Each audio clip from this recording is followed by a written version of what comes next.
Anyway, so let's go to the isms. Now, Sufyan al-Thawri made a very interesting point.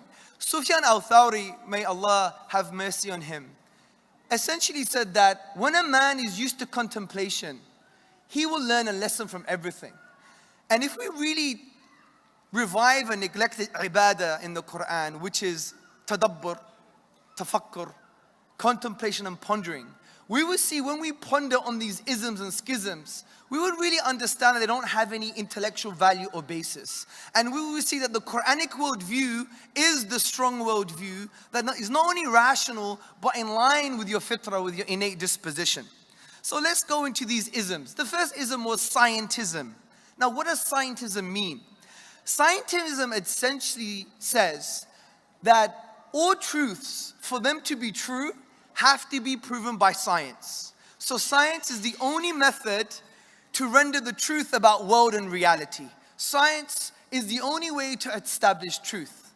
Now, in the very beginning, you might think, well, that's true. Everything true must be scientifically proven.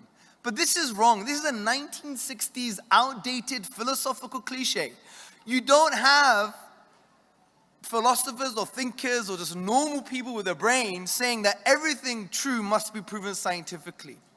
And let me give you some examples. Firstly, the claim itself is self-defeating. It's self-defeating. It shoots itself in the foot.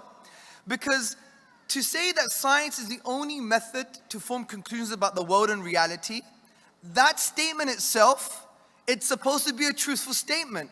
But that statement cannot be proven by science itself. So it's self-defeating. Because scientism says that the only way to prove things is to use a scientific method. But wait a minute, can that statement itself be proven scientifically? So it's self-defeating. Number two, science cannot prove necessary truths like mathematics. 1 + 1 is equal to? Hello? Good. Okay, well, someone may say, well, if you get one thing and another thing, then you know there are two things. Okay, let me just make it easier for you to show that it's non-empirical. What is 1 fufula plus 1 fufula? It's 2 fufulas. Do you know what a fufula is? Exactly. It's non-empirical, but there are logical structures in your mind that allow you to form that conclusion. Another point to refute the scientism claim is to talk about logic. There are some logical structures innate in our minds that allow us to form conclusions about things devoid of empirical realities. For example, listen to this logic. Number 1, whatever begins to exist has a cause. Number 2, the universe began to exist. Number 3, the universe has a logicians. MashaAllah.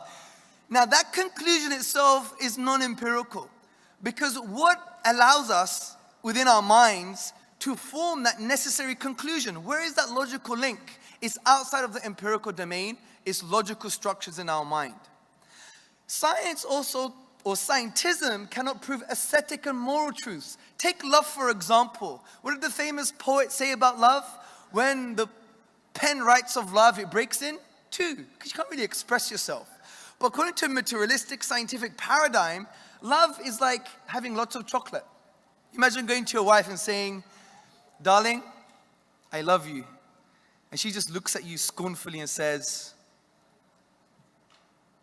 it's no more equivalent than having loads of chocolate. It's just chemicals in your brain, right? Intuitively, you know that doesn't make sense. Take concepts of beauty and morality. These things don't have a scientific basis. They are non-empirical, especially when you talk about morality, because science is amoral from that perspective. It tells you what is, it doesn't tell you what ought to be. Also, science cannot prove other sources of knowledge like testimony, because if you study epistemology, I know it's a big word, all it means is the study of knowledge. When you look at the study of knowledge, you see that testimony, the authentic say-so of others, is a valid form of knowledge. For example, who believes China exists? Put your hand up. Who's been to China before? Hardly anyone. Who could speak Chinese? Ni hen piao liang. I said he's very pretty. MashaAllah, tabarakallah. So the point is, many of us know China exists, but we've never been to China before. We've never spoken to a Chinese person in China, never had Chinese food in China.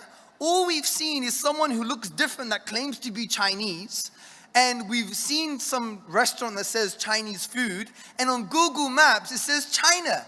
All of this is testimonial. It's non-empirical, but we will bet our lives that China exists. So it shows that a lot of our knowledge is established by the say-so of others. So scientism is a false presupposition when atheists say, well, it has to be proven scientifically. Or when materialists say, well, it has to be proven scientifically. You just have to show to them, you're assuming scientism to be true. That's the only way to form conclusions about life and reality, and that's simply not true. Does this make sense so far? You sure? Good.